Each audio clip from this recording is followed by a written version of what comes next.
So when you guys were having conversations about this movie, was there ever the question like, oh, are we going too far? And then was the follow-up, let's go further?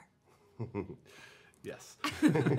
I would say that we would occasionally check in with each other on set. Nick was on set every day, and we would occasionally check in about something and debate whether or not, kind of like we were going in a certain direction, and then we would always just had the gut check of like, well, what's funny?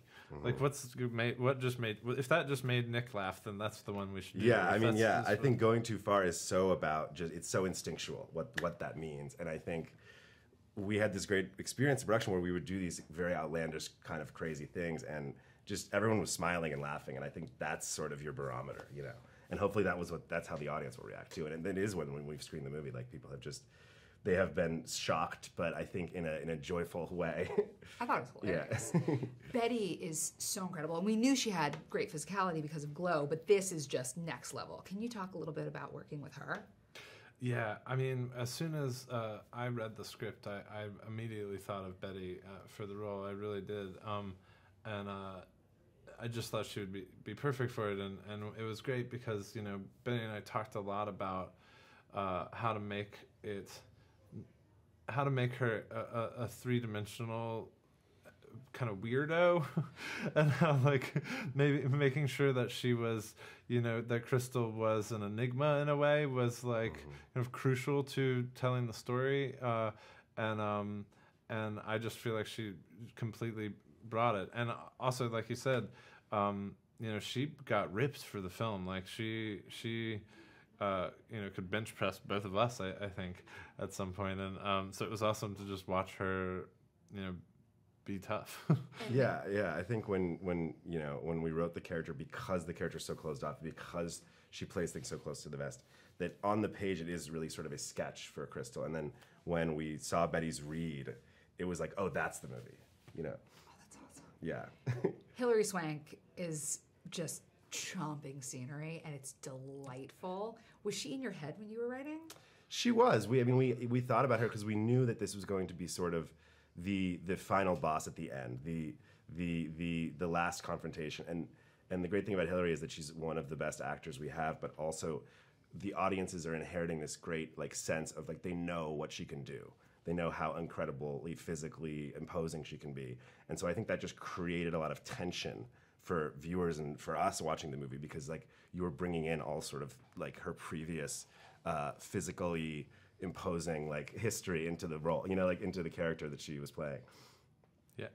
She is the $1 Million Baby. Yeah, exactly. And the Karate Kid. Yeah. Oh my God. And G.I. yes. Jane. The next Karate Kid. Right? Yeah. Or no, it's not G.I. Jane. What's the one that's running? That's Demi Moore.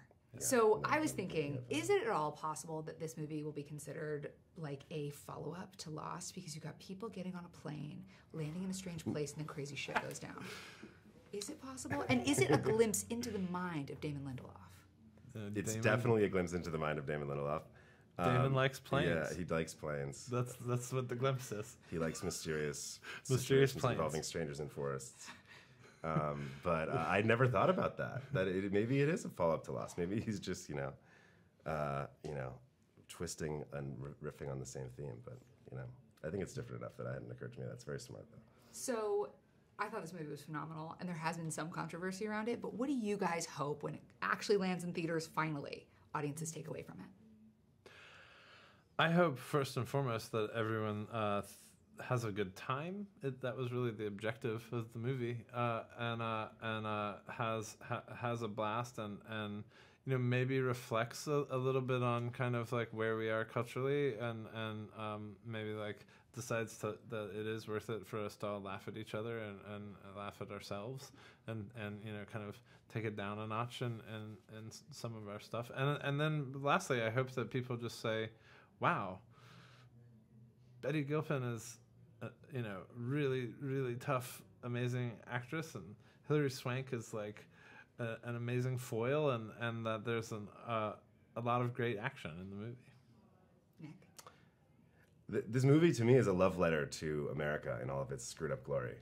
So I hope that that's the reaction that people have. I think that we talked about this from the beginning and always had this hope, however ambitious it might be, that like people from sort of all different political backgrounds could sit in a theater together and laugh at themselves and laugh at each other, and maybe it would actually bring them a little bit closer to each other.